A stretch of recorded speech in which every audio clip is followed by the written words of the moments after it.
There is a kind of loneliness that doesn't happen because you have no one. It happens when you're surrounded and still unseen. She was 38.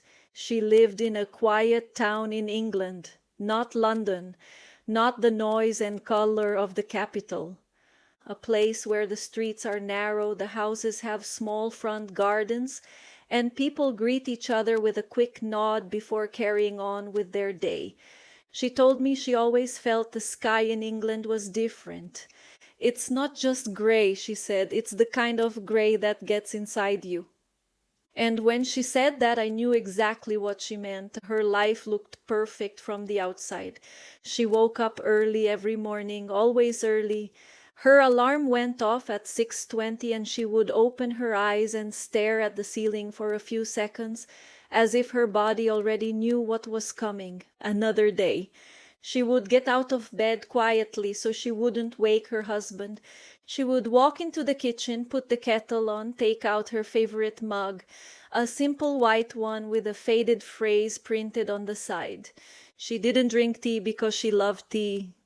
She drank tea because it was the only warm thing in her life. While the water boiled, she would look out of the window. Sometimes it was light rain, sometimes fog, sometimes the sky was bright but still cold, the kind of light that doesn't comfort you. She would prepare her husband's breakfast. He never asked her to, but she did it anyway, because she was the kind of woman who had learned that love means service. Love means making sure everything runs smoothly. Love means being useful. She would place everything neatly on the table, and when he came downstairs, he would sit, pick up his phone, eat in silence, and say one word, "Thanks." Without looking at her, without asking if she slept well, without asking how she was feeling, without asking anything at all.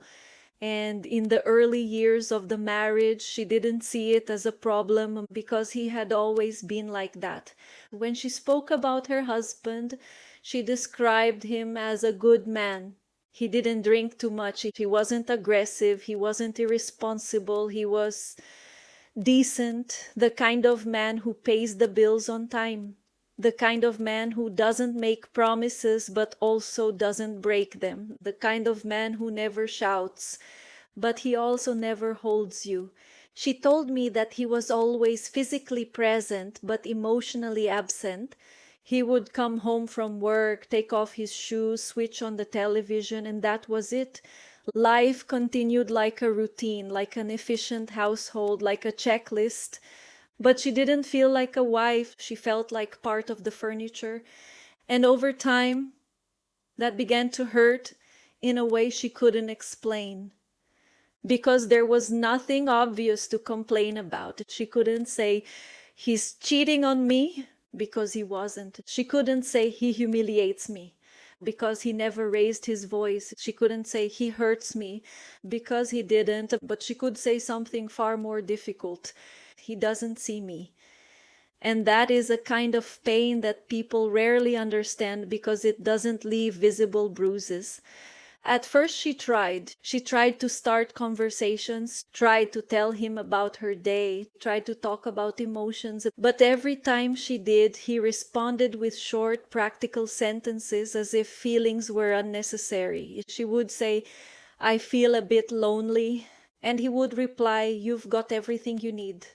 She would say, "Do you miss me?" And he would reply, "You're here, aren't you?" She would say, "I wish you'd talk to me more." And he would reply, "I'm tired, it's been a long day." And none of it sounded cruel, but it was worse than cruelty. It was indifference. And indifference repeated for years becomes a form of emotional abandonment. Over time, she did what many exhausted women do. She stopped asking, she stopped trying, she stopped insisting. Not because she was suddenly fine, but because she realized she wasn't being heard. She swallowed her discomfort, swallowed her longing, swallowed her need to be seen, and the more she swallowed her, the more she disappeared. She told me, "I didn't want to be a nagging wife, so I became a silent wife." She began acting as if nothing affected her, and slowly she shaped herself to fit inside that house. She became efficient, organized, strong. She became the perfect woman for a man who didn't know how to love with presence. And ironically, it made him appreciate her more because she didn't disturb his peace. She didn't demand it. She didn't complain. She simply functioned. And while she functioned, she died quietly inside. Every day she took the train to work, and she told me that the train was the only place where she felt understood because no one spoke. No one asked questions. People stared at their phones out of the window into nothing, and she fit perfectly into that collective silence. At work, she was praised. You're so competent, though. You're so reliable. You're so calm. And she would smile because smiling was what she knew how to do. Looking fine was what she had mastered, but inside she felt like she was living on autopilot. Work, home, shopping, cleaning, dinner, laundry, television, sleep, repeat. And sometimes standing in the kitchen with a dishcloth in her hand, she would wonder, is this it? She said something to me that stayed with me. I feel like I'm polite to everyone, but no one really knows me. She had colleagues, but they were British colleagues, friendly, respectful, and distant. How was your weekend? Oh, fine, and yours? And that was the end of it. She had neighbors, but British neighbors who smile at the gate and never step inside. She had family, but a family that didn't talk about feelings. And she had a husband who didn't seem to notice she was fading away. And sometimes that is the worst loneliness of all, loneliness inside a busy home. Every Friday after work, she did the same thing. She didn't go straight home. She went to a pub, always the same one. It was small with warm yellow lighting, dark wood, the smell of beer and hot food. She would sit at a table near the window and watch people, couples laughing, friends chatting, people living it, and it hurt, but it also comforted her because in that pub she could be alone without looking strange. At home, being alone felt like rejection. In the pub, it felt normal. She would order a gin and tonic, sometimes a glass of wine, not because she needed alcohol, but because holding a drink made her look like she belonged there, as if she had a reason to exist in that space. And while she sipped slowly, she would think, I just want someone to talk to. And then one evening she met someone. The man, he wasn't strikingly handsome, he wasn't young, he didn't look dangerous. He was simply someone who noticed her. He stood at the bar, ordered his drink, and when he walked past her table, he paused. Do you mind if I sit here? She hesitated and then said, Sure. The conversation began simply, the weather, work, the pub. But then he asked something no one had asked her in years. No. Are you all right? She gave the automatic answer. Yes, I'm fine. But he stayed quiet for a moment as if he could hear something underneath her words. And then he said, You look like someone who's tired of pretending. That sentence hit her like something physical, because it was true. She was tired of pretending. She was tired of being strong, tired of being polite, tired of being the woman who never causes trouble. They spoke for nearly 2 hours, and there was no dramatic flirting, no bold seduction, just presence. He listened, he laughed at the small things she said, he asked questions, and that was what shook her, because when someone has been invisible for too long, being seen can feel dangerous. She spoke about her life, not much, but enough. And while she spoke, she realized something that frightened her. She couldn't remember the last time anyone had listened without interrupting. She couldn't remember the last time anyone seemed genuinely interested in her. And it awakened something inside her, something she thought had already died. That night when she got home, her husband was on the sofa, television on, phone in his hand. He looked up briefly and asked, You're late, where have you been? She said, I stopped at the pub. He replied, Okay. and turned back to the television. No curiosity, no jealousy, no concern, nothing. And in that moment, she understood something that hurt more than any argument ever could.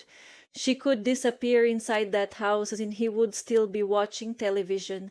And that was where it began. Not physical betrayal, but emotional betrayal. She betrayed with hope. She started thinking about that man, not as someone she wanted to kiss, but as someone who made her feel human. She started looking forward to Friday as if it were oxygen. She began dressing a little more carefully. She noticed her heart beating faster on Thursdays. She lived the whole week as if she were waiting for 2 hours of conversation. And it terrified her because she was a decent woman. She had never imagined herself living like this. She had never imagined becoming that woman. And yet she couldn't deny the truth. For the first time in years, she felt alive. Her mind became a battlefield. One part of her whispered, "You're wrong." Another part whispered, "But you're finally breathing." She started sleeping badly, waking in the night with her heart racing, and the cruelest part was that beside her, her husband slept peacefully, as if nothing was happening, as if she wasn't breaking apart, and that made her feel even more alone. One day in the bathroom at work, she looked at herself in the mirror and she saw something that frightened her. She didn't know who she was anymore. She didn't know if she loved her husband. She didn't know if she resented him. She didn't know if she was falling for the other man or if she was simply desperate for attention. She only knew she was empty, and that emptiness was growing. She told me, "I looked at myself and thought, like, if I keep living like this, I will disappear completely."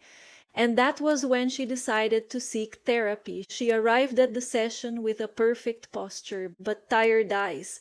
At first, she spoke in a very rational way, the way many British people do when they're trying not to fall apart. She talked about routines, work, the marriage, as if she were describing someone else's life. But at some point, her voice changed, and she said a sentence I will never forget. "I don't know if I want to leave. I just know I can't stay like this anymore." And that sentence carries the truth of so many women, because many women don't want to destroy a marriage. They just want to breathe. They just want to be seen. They just want to feel that life still has color. The most painful part wasn't the other man. The most painful part was realizing she had spent years disappearing. Years convincing herself that asking for affection was too much. Years accepting emotional crumbs. Years being strong until her body began to scream in quiet ways. Insomnia, restlessness, loss of appetite, that constant tightness in her chest. And slowly she began to understand something important. She wasn't needy, she was empty. And there is a difference. Neediness is longing. Emptiness is losing yourself. What this story reveals is something deeply human. Many people don't betray because they are bad. They betray because they are starving for presence, starving for emotional intimacy, starving to be seen. And when someone spends too long being the strong one, the responsible one, the one who doesn't cause trouble, one day they begin searching for small pieces of life, and sometimes those pieces appear in a simple conversation, in a pub, in a sentence, in a look. And that doesn't mean the pub is the problem. It means the person was disappearing long before that. If you recognize yourself in any part of this story, if you've been living a life that looks stable and organized on the outside but feels empty on the inside, please know that this doesn't mean you are ungrateful. It simply means something inside you is asking for truth. These stories are shared for reflection and awareness. They do not replace professional mental health support, but perhaps they can be the beginning of a quiet question. At what point did I start disappearing, like just to be strong? And if that question touched you today, maybe it's your sign to come back to yourself,